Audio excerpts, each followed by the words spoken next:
partisans du général Aoun exécutés après leur reddition par l'armée syrienne, information confirmée par plusieurs sources médicales. Déluge la nuit dernière sur le sud-est de la France, une femme de 60 ans meurt noyée, nombreux dégâts dans la région de Fréjus et de Cagnes-sur-Mer. Les violences dans les banlieues abordées et condamnées par François Mitterrand aujourd'hui à Cergy-Pontoise, cités à la dérive et profs dans le désespoir, reportage à Saint-Denis. Enfin, circulation routière et ferroviaire à nouveau bloquée à la frontière franco-espagnole, première répercussion sur les entreprises françaises. Bonsoir, il n'y a pas de guerre propre, mais il y a des règles que les militaires respectent après l'affrontement, aussi meurtrier soit-il. Ainsi, quand des soldats se rendent après avoir perdu la bataille, ils sont faits prisonniers par leurs vainqueurs.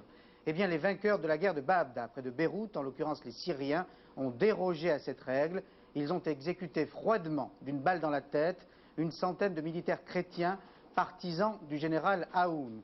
Et cette révélation soulève une vive émotion. Nous y reviendrons dans un instant, mais les faits tout d'abord sur ces atrocités avec Joël Hazard. C'est dans ce secteur qu'une centaine de militaires, partisans du général Aoun, ont été sommairement exécutés par les soldats syriens le jour de l'attaque éclair. Des témoignages accablants. On a pu constater, nous autres comme infirmières, que les cadavres étaient fusillés sous le menton. Il y avait des cadavres qui étaient peut-être à genoux et ils ont été tués. Il y avait la croix sur la majorité des cadavres avec le couteau. Il y a quelques cadavres qui étaient attachés et la majorité des visages est noire, ce qui prouve aussi qu'il y a certains qui ont été tués, étranglés.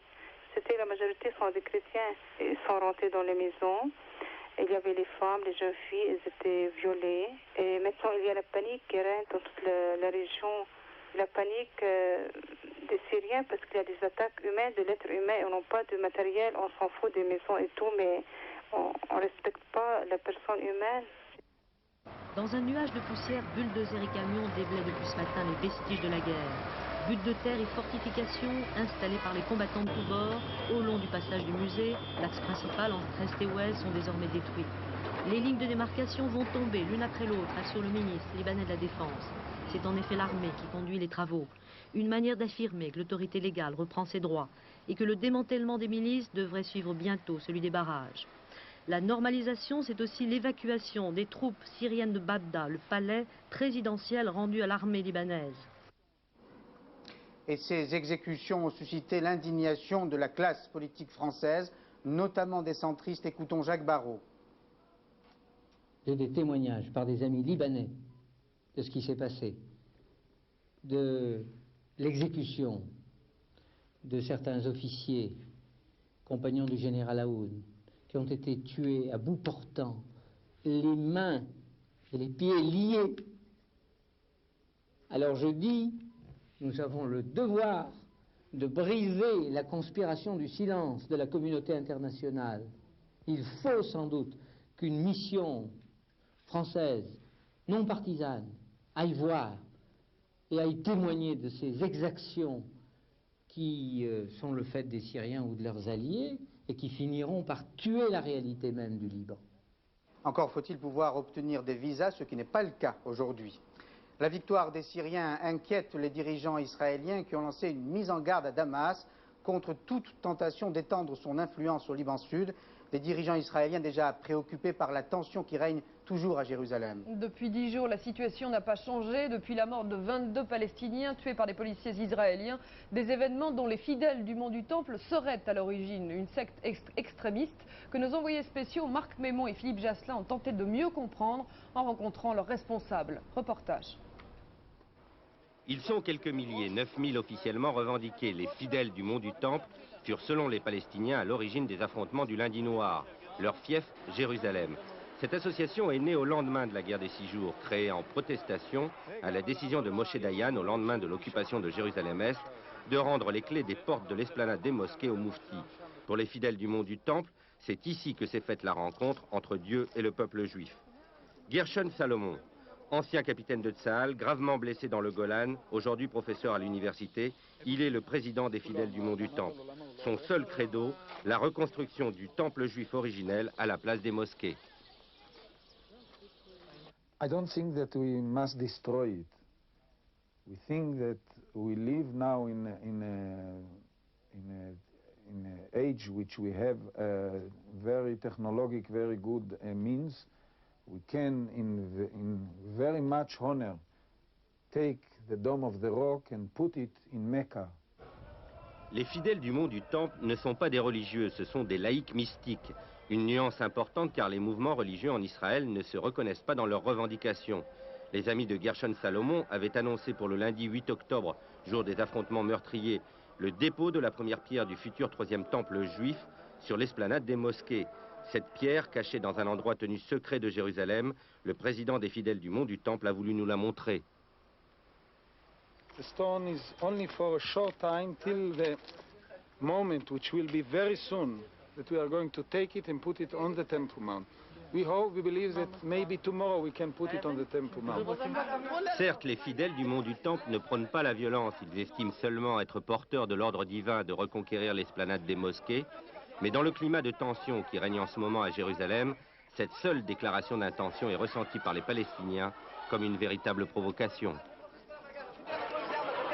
Troisième point de tension, le Golfe, évidemment, où la possibilité d'une guerre inquiète sérieusement Jacques Chirac. Le président du RPR l'a confié à l'hebdomadaire VSD, inquiétude partagée et exprimée par le secrétaire général de l'ONU. Pérez de Cuéllar qui avait tenté par tous les moyens au début du conflit de préserver une solution pacifique et diplomatique. Pérez de Cuéllar qui évoque maintenant la nécessité éventuelle d'une action militaire. Philippe Pister. Une action militaire du Conseil de sécurité sera justifiée s'il ne trouve pas d'autres solutions dans la crise du Golfe. Une déclaration du secrétaire général de l'ONU dans le magazine allemand Stern. Et Javier Pérez de Cuéllar ajoute « Pour l'instant, je vois peu de mouvements dans le sens d'une solution pacifique ». Attention, ce qui suit n'est bien sûr pour l'instant qu'un scénario, une hypothèse. En premier lieu, le Conseil de sécurité devra d'abord constater par une résolution l'inefficacité des mesures entreprises grâce à ces résolutions précédentes.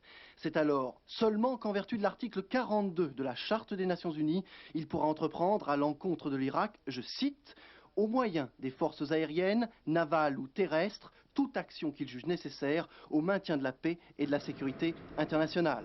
En ce cas, deux possibilités. La première, placer l'ensemble des corps expéditionnaires dans le Golfe sous le commandement direct de l'ONU par le biais de son comité des chefs d'état-major. Ils sont désignés par chacun des 5 membres permanents du Conseil de sécurité, États-Unis, URSS, Chine, Grande-Bretagne et France.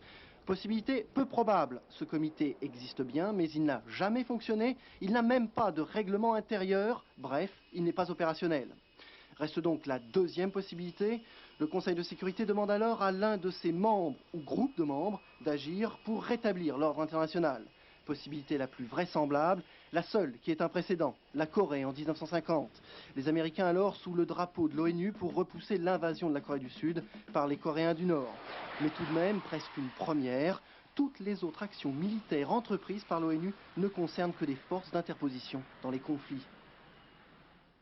En France, c'est le temps qui a fait de gros dégâts hier, et notamment dans le sud-est du pays. Le sud-est de la France, littéralement inondé et dévasté hier par une pluie terrible. Une femme de 60 ans a péri. Malheureusement, sa voiture a été emportée par les flots. Le déluge a aussi provoqué de nombreux dégâts. Laurence Mobilier. La Côte d'Azur sinistrée, une centaine de véhicules emportés par les pluies diluviennes, des routes submergées par les eaux et des torrents de boue. Le déluge qui a frappé hier soir le Var et les Alpes-Maritimes a provoqué une véritable panique. Les sapeurs-pompiers sont intervenus toute la soirée pour secourir des automobilistes surpris par la montée des eaux.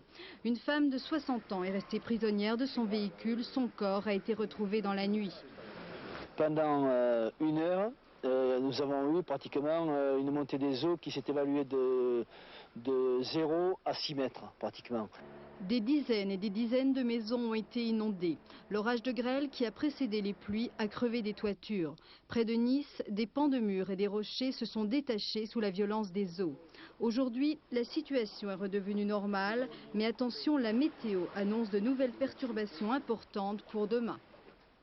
Nous aurons toutes les précisions peu après 20 h avec Florence Klein sur le temps demain. Hommage aujourd'hui à la mémoire de Pierre Mendès France, 8 ans après sa mort. Hommage rendu par François Mitterrand qui a inauguré le Jardin des droits de l'homme dans la ville nouvelle de Cergy-Pontoise. À cette occasion, le chef de l'État est revenu sur un thème auquel était sensible précisément Pierre Mendès France, les relations entre les générations et les communautés de notre pays. François Mitterrand a fait bien sûr allusion aux récentes émeutes de Vaux-en-Velin. Écoutons-le. Rien n'excuse cette violence, assurément. Et elle doit être raisonnée, et s'il le faut, remise en ordre. Mais il faut comprendre, que peut espérer un être jeune qui naît dans un quartier sans âme, qui vit dans un immeuble laid, entouré d'une sorte de concours d'autres laideurs, des murs gris, sur un paysage gris, pour une vie grise, avec tout autour une société qui préfère détourner le regard et qui n'intervient que lorsqu'il faut précisément se fâcher, interdire. Conclusion du chef de l'État, le problème de la ville commande tous les autres. Il le commande d'autant plus que la violence est quelquefois contagieuse. Elle entre maintenant dans certains collèges ou lycées qui se trouvent au milieu des cités. Marie a 46 ans, elle enseigne l'anglais depuis 13 ans dans un collège de Saint-Denis, en banlieue parisienne. Ses élèves n'ont que 12 ou 15 ans, mais leur violence va déjà très loin. Violence verbale, mais aussi violence physique. Marie est tellement découragée qu'elle a décidé de quitter la cité et les tours de Saint-Denis l'année prochaine. Reportage Nathalie Darrigrand et Dominique Duchâteau. 9h30, le cours d'anglais des 4e vient de débuter.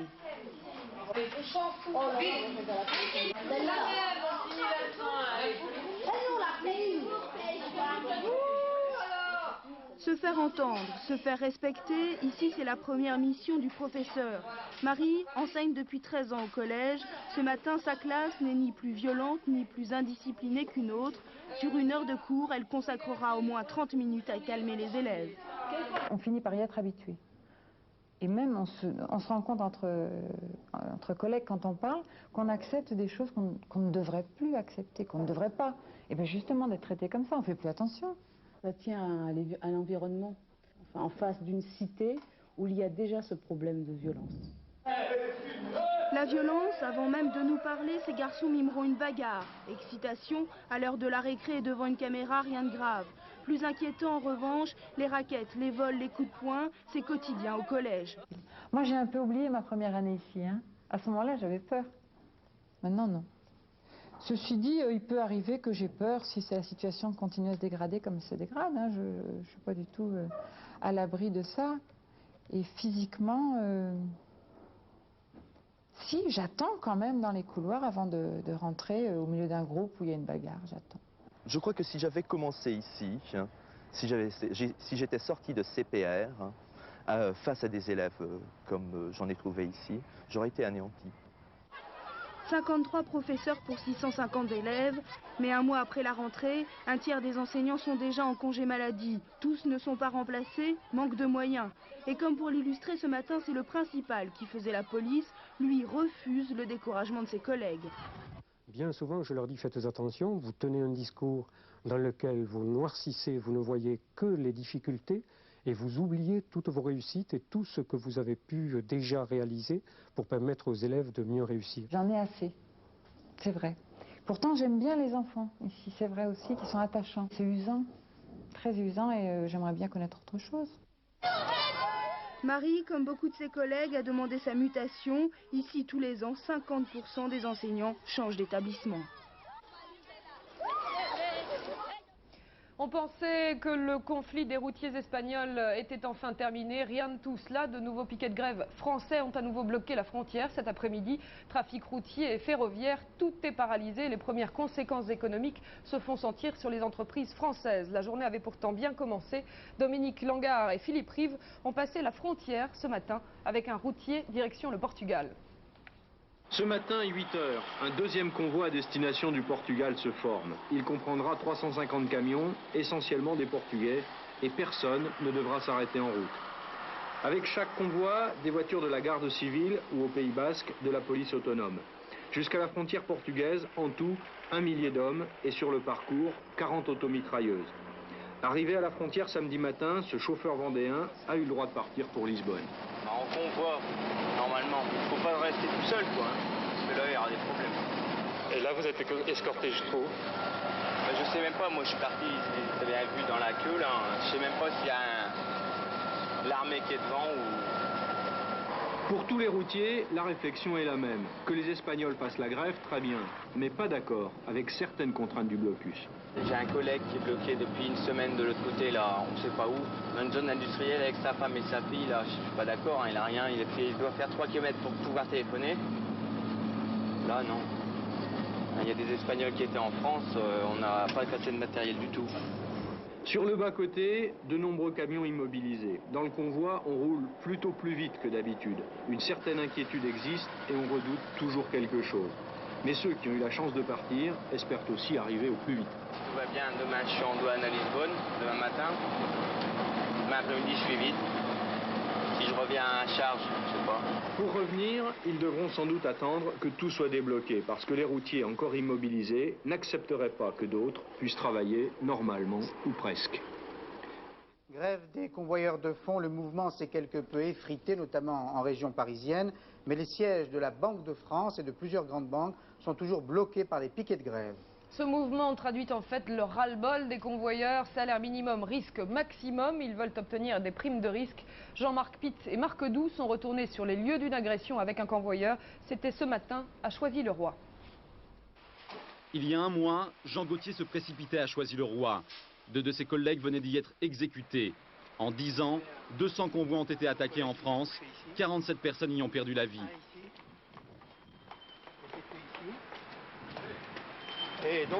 Jean Gauthier a 53 ans. Il est convoyeur à la Brinks depuis plus de 15 années. En récompense de ce danger affronté en permanence, Jean touche 7 500 francs bruts par mois. Et malheureusement, j'ai des copains qui sont partis le matin, qui ne sont pas rentrés le soir. Malheureusement. Ce qui prouve que c'est un métier à haut risque. Qu'on n'est plus des cow-boys, qu'on est des gens comme les autres, qu'on fait un métier comme tout le monde, sauf la différence que nous risquons tous les jours notre mort. Et bon, que d'autres métiers ne risquent pas au point qu'on en est arrivé. Ils sont en France près de 6 000 personnes à faire le même métier. Depuis plus d'une semaine, 5 000 d'entre eux ont craqué. Ils sont en grève parce qu'ils estiment qu'un salaire de base de 6 000 francs, ça n'est pas suffisant pour vivre avec la peur. Les piquets de grève devant leurs entreprises empêchent désormais tout fourgon blindé d'en sortir. Leur exigence, une prime de risque de 2 000 francs. Ce qu'on veut, c'est nos 2 000 francs de prime de risque. On restera là-dessus jusqu'au bout. Pour l'instant, les différentes directions refusent de négocier. Pourtant, ce mouvement n'est pas la seule difficulté qu'elles connaissent. Le recrutement devient quasiment impossible. Les vocations se font rares, les nouveaux démissionnent au bout de quelques mois. Une instabilité qui menace aussi la sécurité de ceux qui restent. Clément Weirenal résume les autres événements du jour.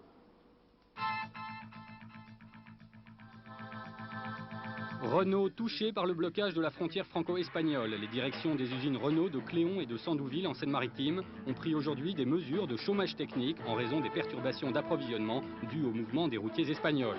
Les 2 usines qui emploient plus de 13 000 personnes seront fermées demain. Grave accident la nuit dernière sur l'autoroute A10 dans le sens province-Paris à la hauteur d'Angervilliers dans l'Essonne. 3 personnes ont été tuées et 3 autres grièvement blessées dans une collision entre un semi-remorque et 3 autres véhicules. Mini-téléthon à Reims pour restaurer la cathédrale de la ville où furent sacrés les rois de France. Afin d'effacer des ans l'irréparable outrage, la capitale champenoise et la direction du patrimoine avaient organisé hier une manifestation destinée à attirer les mécènes. Une opération similaire aura lieu prochainement à Chartres. Élise Lucet est si passionnée d'automobile qu'elle tient elle-même à vous donner l'information. D'automobile et surtout de rallye, avec le rallye de San Remo. C'est le Français Didier Auriol qui a remporté l'épreuve, mais c'est l'Espagnol Carlos Sainz qui devient champion du monde. Alain Dorgans.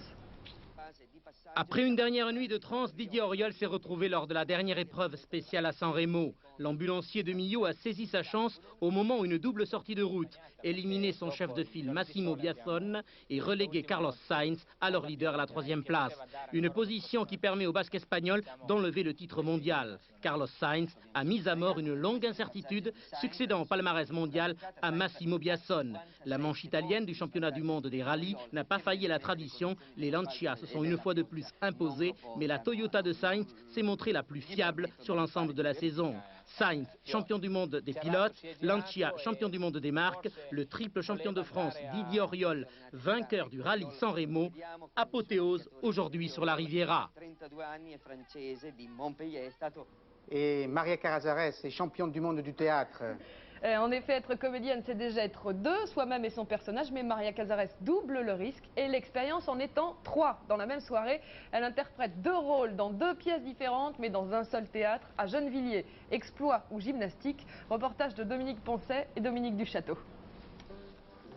Elle vient. Elle vient. C'est elle. Eh oui, la revoici une fois encore sur les planches. La Casares, Maria de son prénom. Chaque fois différente selon les rôles qu'elle interprète et en même temps toujours immuable. Avec cette voix cassée par les blondes qu'elle fume à la chaîne et ce regard aigu que le fil des ans n'a pas émoussé. La revoici donc à Gennevilliers, ravie d'un tour qu'elle n'avait pas encore essayé. Jouer dans la même soirée 2 rôles différents dans 2 pièces aux antipodes l'une de l'autre, une bigote naïve dans une comédie de Molière et un pape dans une pièce de Genet. La blague comme une boutade. Je dis, mais vous savez, c'est très simple.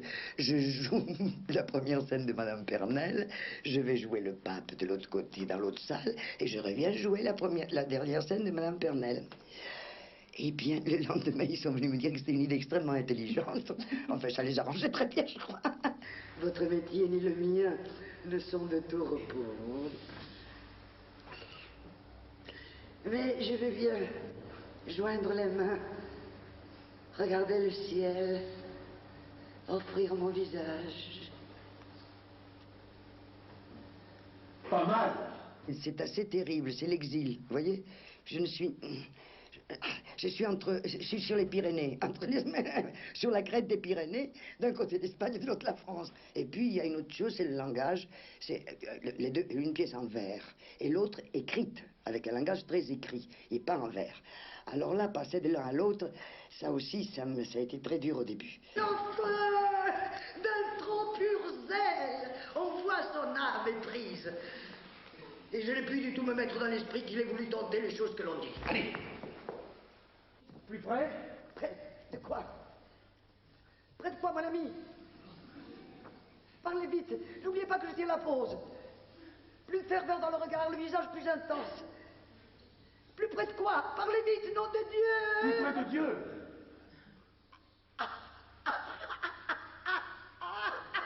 Maria Casares, donc, calottée pour incarner le pape dans Elle, de Genet, et perruquée pour interpréter la Madame Pernelle du Tartuffe de Molière, tout cela dans la même soirée.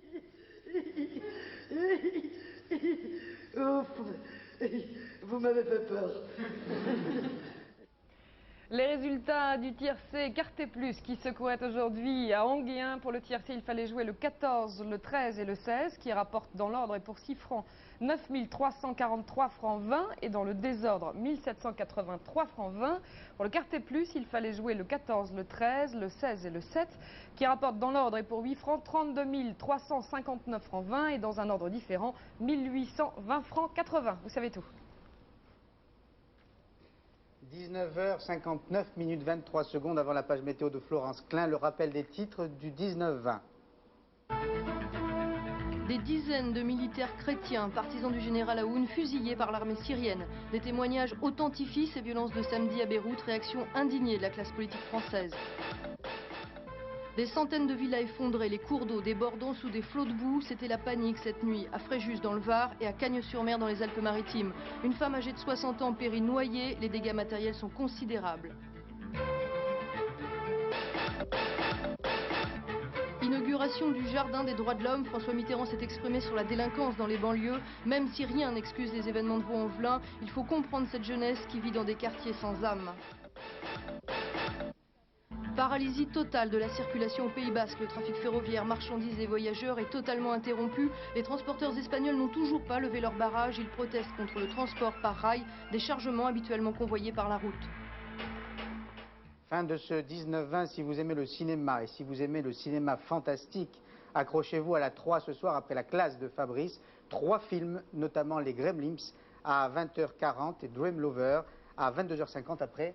Du fantastique aussi, mais de l'information à 22h30, soir 3 avec Marc Hautement et tout de suite la météo complète de Florence Klein. Très important, de nouveaux risques d'orage sont prévus sur le sud-est de la France demain. Fin de ce 19-20, bonne soirée sur la 3, à demain 19h. Bonsoir. Bonsoir.